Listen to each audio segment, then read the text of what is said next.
So you may notice that my feet are in a bucket of water. That could mean one of two things. Either one, already into Holy Week during this pandemic, and my feet are very tired, and I needed to give them a quick soak. But the more likely reason is because this video about living the liturgical year in pandemic times is looking specifically at Maundy Thursday, and one of the ritual practices that has been associated with Maundy Thursday is the washing of feet. In fact, Maundy, the word that we use at the beginning, comes from the Latin mandatum, which means mandate or command, and really connects to the twofold commands of Jesus in the Gospels on this particular day, Maundy Thursday. The first we get in John 13 is the command to love one another as Jesus has loved us. And that was demonstrated symbolically through the washing of feet. The second command, do this for the remembrance of me, connects with the Last Supper, which continues on in the church today through the Lord's Supper or the Eucharist. So how exactly do we engage these two practices, these two mandates during a pandemic, especially when they require physicality, they require touch, and they require community? How do we engage while still maintaining ourselves in safety? Well, I'm going to get my feet out of this soaking water, and we will engage that question next. As I did in the video for Palm Sunday, it's helpful to look back at the past and the origins of the particular day. And so we start here with the 4th century account, again, with the Spanish nun Egeria, who tells us of Holy Week specifically in Jerusalem. So she writes, Thursday everyone receives communion. When the cock begins to crow, everyone leaves the imbomium, the place of the Ascension, and comes down with singing to the place where the Lord prayed. From there, all of them, including the smallest children, now go down with singing and conduct the bishop to Gethsemane. So here again, with Egeria, we have her in the place where these things actually happen. So communion becomes an important part because we know at the Last Supper in Jerusalem, that is the institution of communion. But also the idea of going to Gethsemane, the idea of going to wait, to pray, to be in solitude as Jesus himself was in solitude at those days prior to the crucifixion. If we look at the origins of it specifically being on Thursday, the Thursday was a day of preparation for the Paschal Triduum.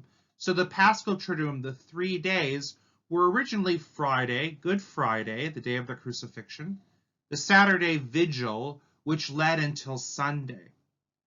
With a readjustment, the Triduum will include Thursday, so it goes as we have it today, Maundy Thursday, Good Friday, and the Easter Vigil.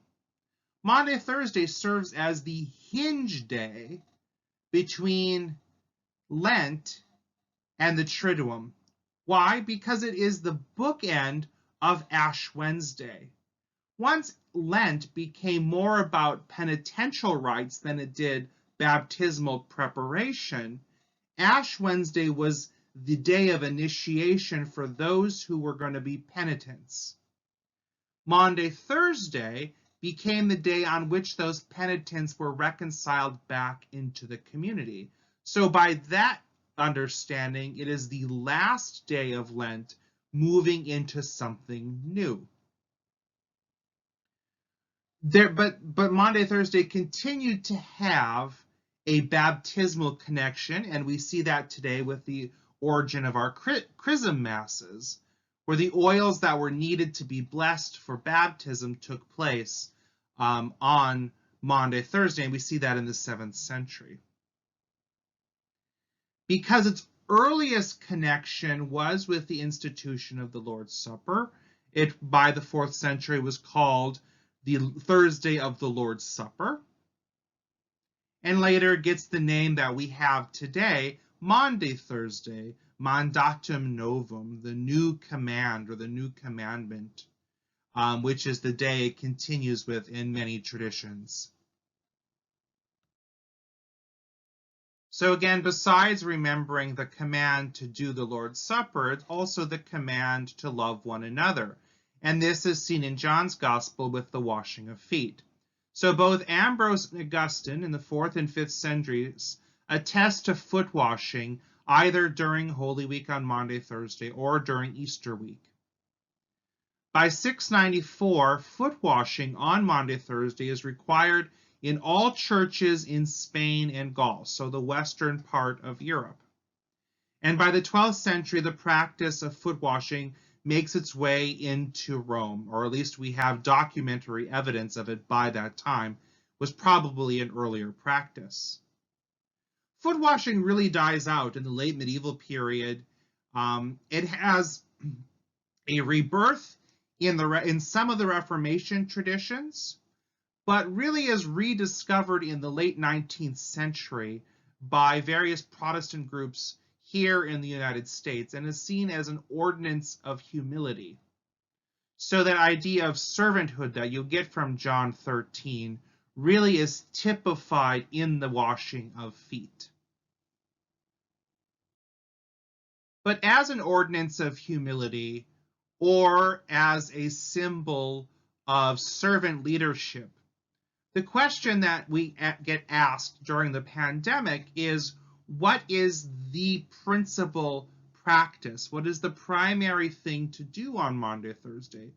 Is it the washing or is it the doing of servant leadership? Because of restrictions in various congregations, and everyone's in different places on this depending on COVID cases and the vaccine count and the move toward herd immunity, it's probably not possible to practice foot washing. In fact, in the last decade or so, congregations that have wanted to bring in the practice of washing have opted to do alternatives like hand washing rather than foot washing, with the idea that, yes, in the 1st century Palestine period, the feet would be the dirty things, but today, because we work with our hands, and probably even more so now because of the pandemic, it's our hands that need to be cleaned.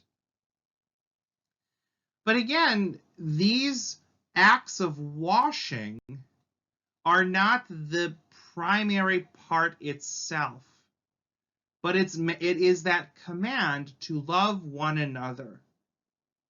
And so in our period of the pandemic or even post-pandemic, I think the question is how do we signify that we love one another?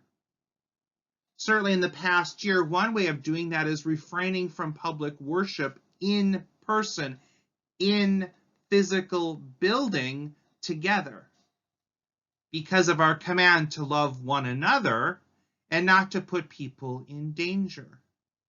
It may be that this Maundy Thursday we continue that practice. Or loving one another as a way of giving food to those who are hungry or shelter to those who are unhoused. Ways that we demonstrate our love, not just in that washing of the feet, but in other ways. Doing those practices that do not necessarily involve touching are still allow for a posture of servanthood.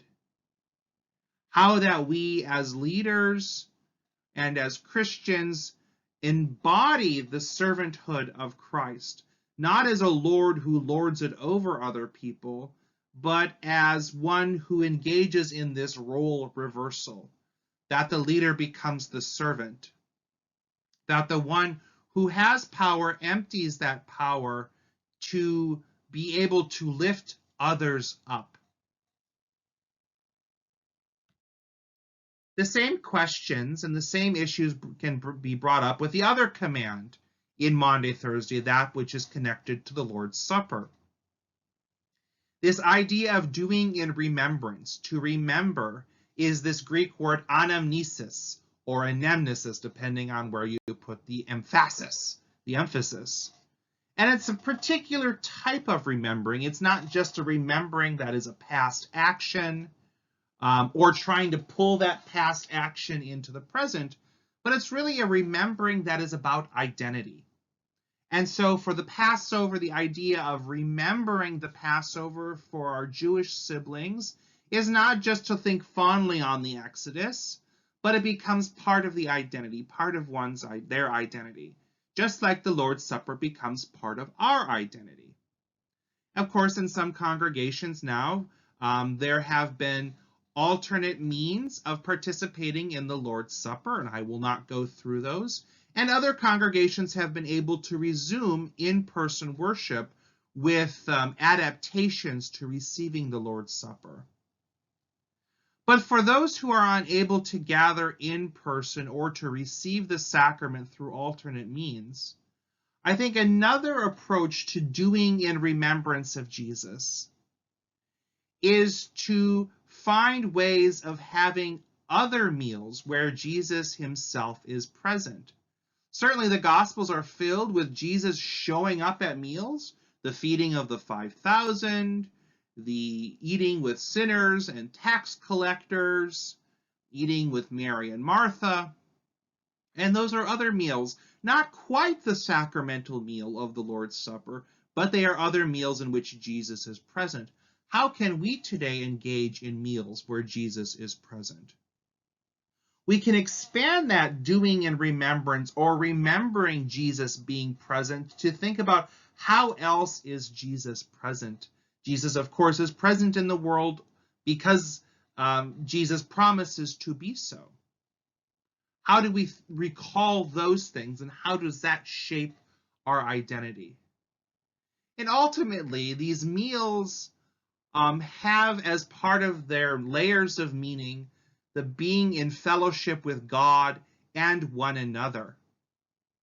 Of course, the Last Supper or the Lord's Supper as a sacramental meal is a particular way in which we have fellowship with God and one another, because Christ is truly present as the bread and the contents of the cup. But when it's not possible to partake of those, how else do we have fellowship with God and one another? Now, unlike my other videos, I haven't really given you a lot of concrete ideas on here's specifically how to have Maundy Thursday in a pandemic. Rather, in this video, I've posed certain questions or ways of thinking so that you can start looking at Maundy Thursday in a wider sense